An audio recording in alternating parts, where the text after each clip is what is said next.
স্বর্গের পিতা প্রভুকে ধন্যবাদ দিই। আসুন আজকে আমরা ঈশ্বরের বাক্য আমরা শুনি। আমরা আজকে ঈশ্বর বাক্য দেখব যেরমীয় তার 10 অধ্যায় 6 পদ। হে শতপ্রভু, তোমার তুল্য কেহই নাই, তুমি মহান, তোমার নামও পরাক্রমে মহৎ। ঈশ্বর বাক্যে আমাদের প্রত্যেককে আশীর্বাদ যুক্ত করুন, আমেন। স্বর্গের পিতা প্রভু, মহান এবং মহৎ ঈশ্বর, তোমার মহানামে ধন্যবাদ করি। আজকে এই সুন্দর সময় তোমার বাক্য পাঠ করার সুযোগ করে দিয়েছ। বাক্যের মধ্য দিয়ে তুমি আমাদের জীবনে কথা বলো। সঙ্গে থাকো, প্রার্থনা যিশু নামে চাই, আমেন।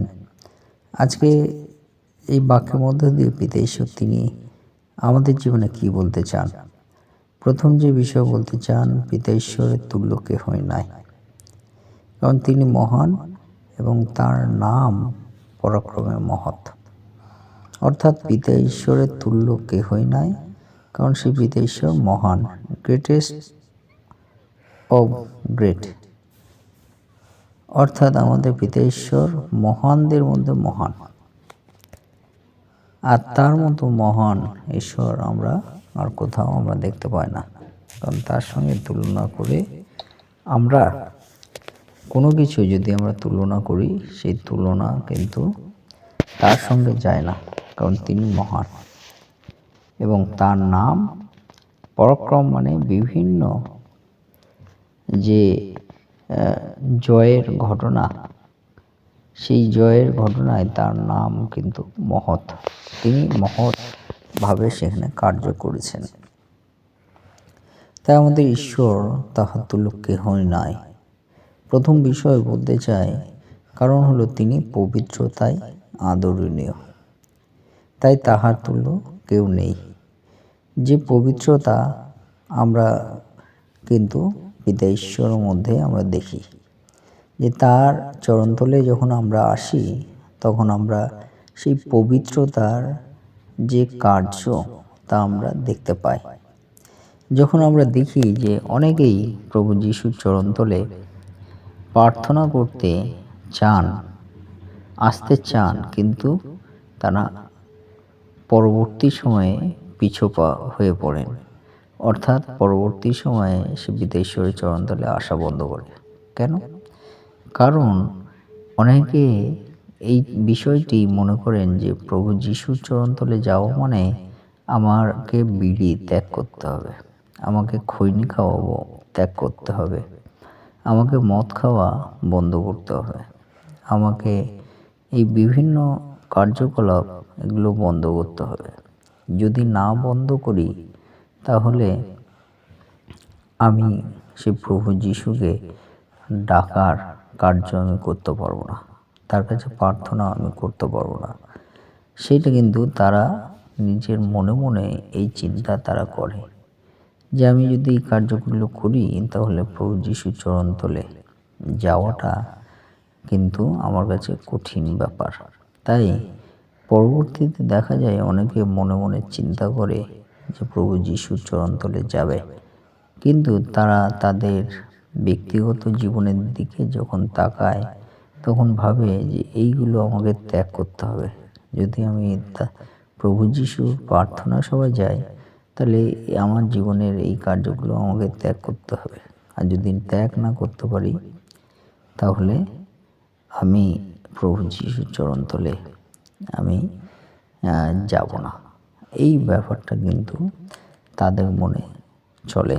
তাই তারা পরবর্তীতে বুঝতে পারে যে প্রভু যিশু কিন্তু তিনি অতি পবিত্র, আর তার চরণতলে থাকতে গেলে আমাদেরকেও কিছু না কিছু আমাদের জীবন থেকে ত্যাগ করতে হবে। আর সেই ভয়ে কিন্তু অনেকে প্রভু যিশুর চরণতলে আসতে চায় না, প্রার্থনা করতে চায় না, কারণ তাদের জীবনের দিকে তারা যখন দেখে, তখন বুঝতে পারে যে প্রভু যিশু অতি পবিত্র।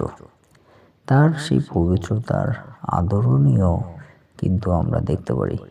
তা থেকে আমরা এই ঘটনা থেকে জানতে পারি আমাদের ঈশ্বর তাহার তুল্য কেহ নাই, কারণ তার পবিত্রতায় আদরণীয় বা সমাদর হলো কিন্তু অভূতপূর্ব। হালেলুয়া। আমাদের ঈশ্বর তাহার তুল্য কেহ নাই। কেন যদি আমরা দেখি, কারণ তিনি প্রশংসায় ভয়াবহ। কারণ পিতা ঈশ্বর চান যেন আমরা তাকেই প্রশংসা করি। তিনি সত্য সনাতন আদি ঈশ্বর, সৃষ্টিকর্তা ঈশ্বর, আর তার যেন আমরা প্রশংসা করি। আর সেই বিষয়ে কিন্তু পিতা ঈশ্বর তিনি চান আমাদের জীবন থেকে। তাই আমরা দেখতে পারি আমাদের ঈশ্বর তার তুল্য কেহই নাই। 3 নম্বর বিষয়, আমাদের ঈশ্বর তিনি আশ্চর্য ক্রিয়াকারী। আশ্চর্য কার্য তিনি করে থাকেন। যখন আমরা প্রার্থনা সভায় আসি, আমরা অনেক সময় ভাবি যে প্রার্থনা সভায় সেই ব্যক্তিটি তাকে আরোগ্য করেছে বা সুস্থ করেছে, কিন্তু পিতা ঈশ্বর তিনি বলতে চান যে প্রার্থনা সভা পিতা ঈশ্বর তিনি বিভিন্ন সন্তানদের জন্য উপহার স্বরূপ দিয়েছেন, যেন সেই প্রার্থনা সভায় তারা উপস্থিত হয়। কিন্তু সেই প্রার্থনা সভায় যদি আমরা দেখি যে যিনি আশ্চর্য ক্রিয়াকারী তিনি হলেন কিন্তু সদাপ্রভু। তাই আমরা বলতে পারি যে তার তুল্য কেহই নাই। তিনি সে প্রার্থনা সভায় কিন্তু কার্য করেন, আর তা হলো কিন্তু সদাপ্রভু। এবং 4 নম্বর বিষয়, যে আমাদের ঈশ্বর তাহার তুল্য কেহই নাই, কারণ তিনি আকাশ রথে এবং গগন রথে তিনি যাতায়াত করেন এবং তিনি সকলকে সাহায্য প্রদান করেন, আর্থিকভাবে, মানসিকভাবে, শারীরিকভাবে।